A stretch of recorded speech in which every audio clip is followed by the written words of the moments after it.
Hamas نے امریکی صدر ٹرمپ کے غزہ امن منصوبے میں ترمیم کا مطالبہ کر دیا۔ عرب میڈیا نے فلسطینی ذرائع کے حوالے سے بتایا حماس ہتھیار ڈالنے اور رہنماؤں کی جلا وطنی جیسی شقوں میں ترمیم چاہتی ہے۔ دوحہ میں ترک، مصری اور قطری حکام کے ساتھ مذاکرات ہوئے۔ حماس اسرائیل کے غزہ سے مکمل انخلاء کے لیے بین الاقوامی ضمانتوں کا تقاضا کر رہی ہے۔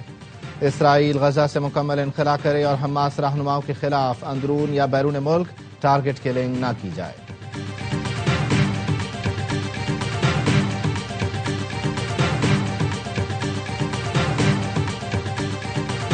نائب وزیر اعظم اسحاق ڈار اور ایرانی وزیر خارجہ عباس عراقچی میں ٹیلی فونک رابطہ، پاکستان اور ایران کے برادرانہ تعلقات کا جائزہ لیا۔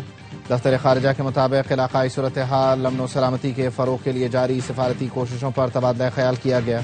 دو طرفہ تعاون کو مزید بڑھانے، کثیر الجہتی فورمز میں تعاون کے عزم کا اعادہ۔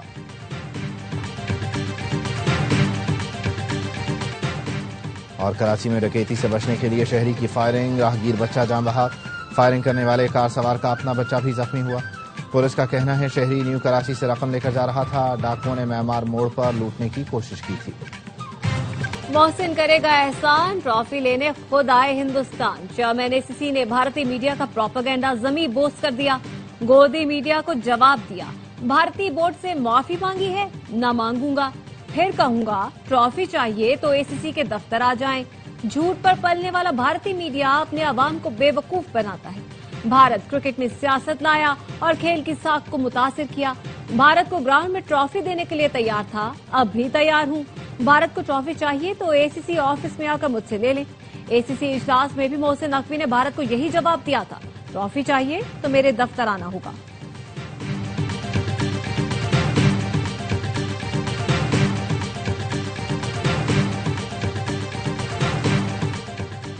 ایشیا کپ کے بعد بھارت کی ویمنز کرکٹ ورلڈ کپ کو بھی داغدار کرنے کی کوشش۔ بھارتی صحافی کا دعویٰ ہے اتوار کو کولمبو میں پاک بھارت میچ میں بھی ہینڈ شیک نہیں کیا جائے گا۔ سیکرٹری بی سی سی آئی نے غیر ملکی میڈیا کو انٹرویو میں کہا دونوں ٹیمیں ہاتھ ملائیں گی یا نہیں اس بات کی کوئی گارنٹی نہیں، میچ میں تمام پروٹوکولز پر عمل کیا جائے گا۔ قطر پر حملہ، امریکی سلامتی پر حملہ تصور ہوگا۔ دوحہ پر حملہ ہوا تو جوابی کارروائی واشنگٹن کرے گا۔ امریکی صدر ڈونلڈ ٹرمپ نے ایگزیکٹو آرڈر پر دستخط کر دیے۔ قطر کی سالمیت کے تحفظ کے لیے سفارتی، معاشی اور فوجی اقدامات کیے جائیں گے۔ ترجمان وائٹ ہاؤس کا کہنا ہے نیتن یاہو نے یقین دہانی کرائی ہے قطر پر دوبارہ حملہ نہیں کیا جائے گا۔ ٹرمپ نے نیتن یاہو سے قطر پر حملے کی معافی بھی منگوائی تھی۔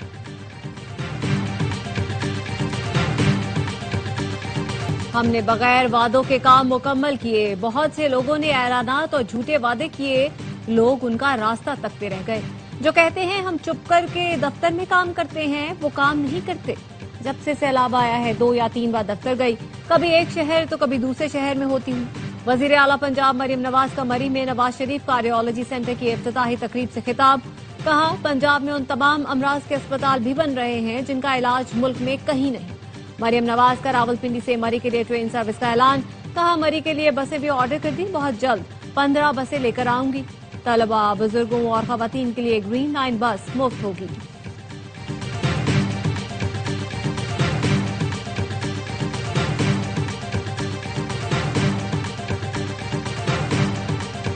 پیپلز پارٹی کا وزیر اعلیٰ پنجاب کے بیانات پر تحفظات کا اظہار، حکومت اور پیپلز پارٹی کے درمیان ملاقات پارلیمنٹ ہاؤس میں ہوئی۔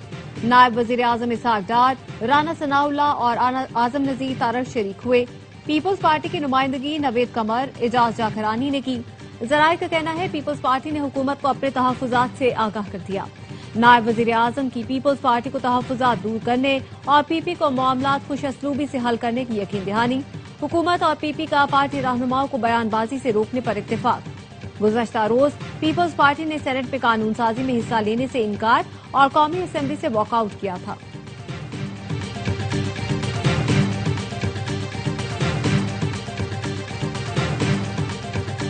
عوامی ایکشن کمیٹی کے 90% مطالبات تسلیم کر لیے تھے۔ مقدمات کے خاتمے سمیت معطل سرکاری ملازمین کی بحالی کا حکم جاری ہوا۔ گندم، بجلی اور لوکل گورنمنٹ کے مطالبات منظور کیے۔ مہاجرین کی سیٹوں اور وزراء کی تعداد میں کمی پر ڈیڈ لاک آیا۔ دونوں مطالبات پر آئین میں ترمیم کی ضرورت تھی۔ پرامن احتجاج کی کال دے کر تشدد کا راستہ اختیار کیا گیا۔ جنت نظیر وادی میں اس طرح کا تشدد کسی مسئلے کا حل نہیں۔ طارق فضل چودھری کی وزیر اعظم آزاد کشمیر کے ہمراہ نیوز کانفرنس، کہا ہم نے مطالبات پر عمل درآمد کی گارنٹی دی تھی۔ 3 پولیس کے جوان شہید، 150 سے زائد زخمی ہیں۔ وزیر اعظم آزاد کشمیر کی ایکشن کمیٹی کو پھر مذاکرات کی دعوت، کہا تنازعات کا حل ہمیشہ مذاکرات سے نکلتا ہے۔ 13 گھنٹے مذاکرات ہوئے، مذاکرات ناکام نہیں، تعطل کا شکار ہوئے تھے۔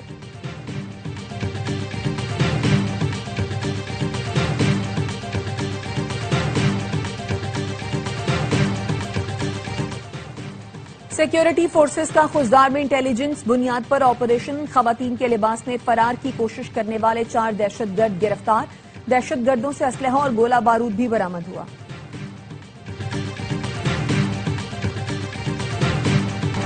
سیکیورٹی فورسز کا کوئٹہ کے علاقے غزہ بند میں آپریشن، 10 دہشت گرد مارے گئے۔ فائرنگ کے دوران سیکیورٹی فورسز کے 2 اہلکار زخمی ہوئے۔ انٹیلیجنس بیسڈ آپریشن بھارتی اسپانسرڈ دہشت گردوں کی موجودگی کی اطلاع پر کیا گیا۔ ہلاک دہشت گردوں سے بڑی تعداد میں اسلحہ اور گولہ بارود برآمد۔ قانون نافذ کرنے والے ادارے ملک سے دہشت گردی کے خاتمے کے لیے پرعزم۔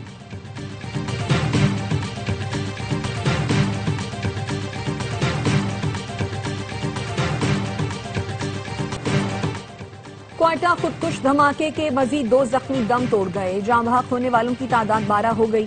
ماڈل ٹاؤن خودکش حملے کا مقدمہ نامعلوم دہشت گردوں کے خلاف درج، قتل، اقدام قتل اور دیگر دفعات شامل۔ گزشتہ روز ہونے والے دھماکے میں 35 افراد زخمی ہوئے تھے۔ سیکیورٹی فورسز نے جوابی کارروائی میں 5 دہشت گردوں کو ہلاک کیا۔ گلوبل سموتھ فلوٹیلا غزہ سے 118 ناٹیکل میل کی دوری پر۔ اسرائیلی فوج نے فلوٹیلا کو نشانے پر رکھ لیا، ڈرون سے نگرانی جاری۔ امریکی کانگریس ارکان کا وزیر خارجہ مارکو روبیو سے فلوٹیلا کی حفاظت کا مطالبہ۔ رشیدہ طلیب اور الہان عمر سمیت 20 ارکان نے خط لکھا۔ ہسپانوی وزیر اعظم نے کہا گلوبل سموتھ فلوٹیلا کے خلاف طاقت کے استعمال سے گریز کریں۔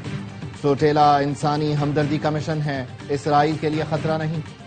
اسرائیل نے جنگ بندی منصوبے پر آمادگی کے باوجود حملے بند نہ کیے۔ 24 گھنٹے کے دوران بمباری میں مزید 59 فلسطینی شہید۔ صہیونی فورسز نے سیف زون مواسی میں خیمے پر بم برسائے، 7 ماہ کی حاملہ سمیت 2 افراد شہید ہو گئے۔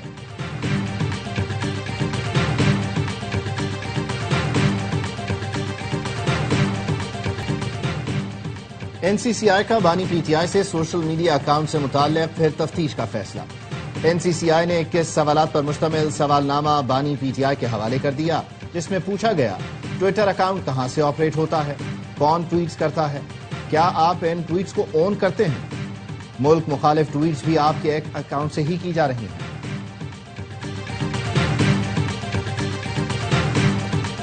پی ٹی آئی کے اراکین قومی اسمبلی کی اکثریت قائمہ کمیٹیوں میں واپسی کی حامی نکلی۔ پارلیمانی پارٹی میٹنگ میں اکثریت نے قائمہ کمیٹیوں میں واپسی کی رائے دے دی۔ ذرائع کے مطابق اجلاس میں ارکان کی اکثریت نے کہا کمیٹیوں کے ذریعے ہی تو ہم اداروں کی کارکردگی پوچھ سکتے ہیں۔ جنید اکبر نے کہا میں تو پی اے سی میں وزیر داخلہ محسن نقوی کو طلب کرنے لگا تھا۔ ذرائع کے مطابق ارکان نے سلمان اکرم کو کہا وہ بانی پی ٹی آئی سے کمیٹیوں میں واپسی پر بات کریں۔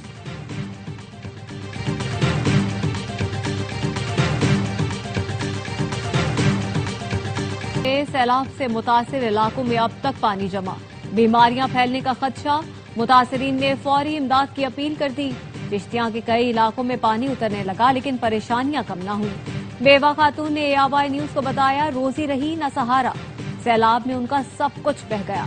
عارف والا کے کسانوں نے حکومت سے مطالبہ کیا نئی فصل کی کاشت کے لیے فی ایکڑ 50,000 روپے امداد دی جائے۔ رابعہ اور چناب نے کبیر والا میں تباہی مچائی، سیلاب اپنے ساتھ گھر فصلیں بہا لے گیا۔ فاضل شاہ کے علاقے میں 10,000 ایکڑ سے زیادہ رقبے پر پھیلے آم کے باغات تباہ ہو گئے۔ باغبانوں نے بتایا کہ درخت پیداوار کے قابل نہیں رہے، حکومت نے فوری مدد نہ کی تو ان علاقوں میں آم کی دوبارہ پیداوار میں کئی سال لگ سکتے ہیں۔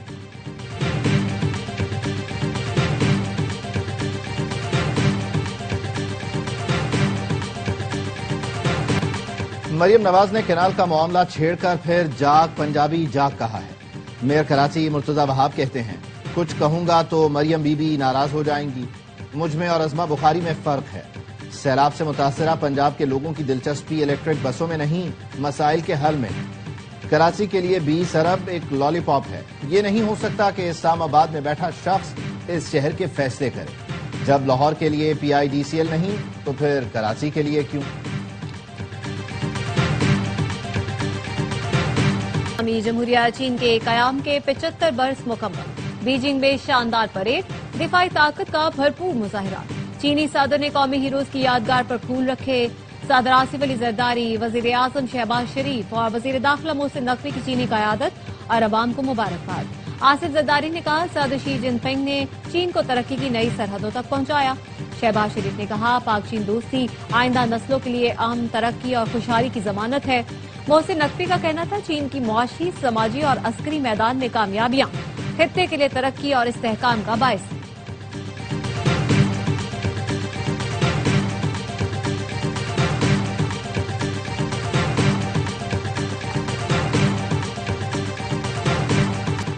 امریکہ میں نئے مالی سال کے آغاز پر شٹ ڈاؤن ہو گیا. وفاقی محکموں میں کام بند، ملازمین کو تنخواہ نہیں ملے گی. 9 لاکھ ملازمین متاثر ہوں گے. کئی کی برطرفیوں کا بھی خدشہ. ریپبلکنز حکومتی فنڈنگ کے لیے بل سینٹ سے منظور نہ کرا سکے. ڈیموکریٹ سینیٹرز کا تعاون سے انکار. وائٹ ہاؤس نے ڈیموکریٹس کو شٹ ڈاؤن کا ذمہ دار ٹھہرا دیا. امریکی صدر ٹرمپ کا شٹ ڈاؤن پر ڈیموکریٹس کی حمایت کرنے والے ملازمین کو نوکری سے نکالنے کا اعلان. کہا شٹ ڈاؤن کے دوران امریکی فیڈرل ورک فورس کو ڈیموکریٹ سے پاک کیا جائے گا.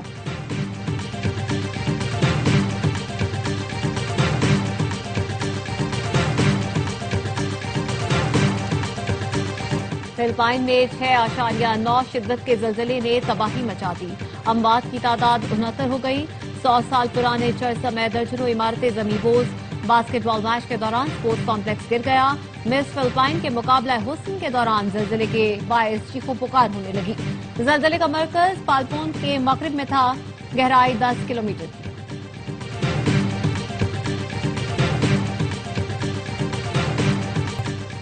سائم ایوب T20 کے نمبر 1 آل راؤنڈر بن گئے. بھارت کے ہاردک پانڈیا سے پہلی پوزیشن چھین لی. ICC نے نئی رینکنگ جاری کر دی. سائم ایوب نے ایشیا کپ میں شاندار بولنگ کی. 4 درجے ترقی کے بعد پہلے نمبر پر آئے. اور جنوبی افریقہ کے خلاف ٹیسٹ سیریز کی تیاری. لاہور میں پاکستانی ٹیسٹ اسکواڈ کا تربیتی کیمپ. دوسرے روز بھی خوب مشقیں. عبوری ہیڈ کوچ اظہر محمود کی نگرانی میں کھلاڑیوں نے بیٹنگ، بالنگ اور فیلڈنگ کی پریکٹس کی. ایشیا کپ کھیلنے والے کھلاڑی ہفتے کو کیمپ جوائن کریں گے. پہلا ٹیسٹ 12 اکتوبر سے شروع ہوگا.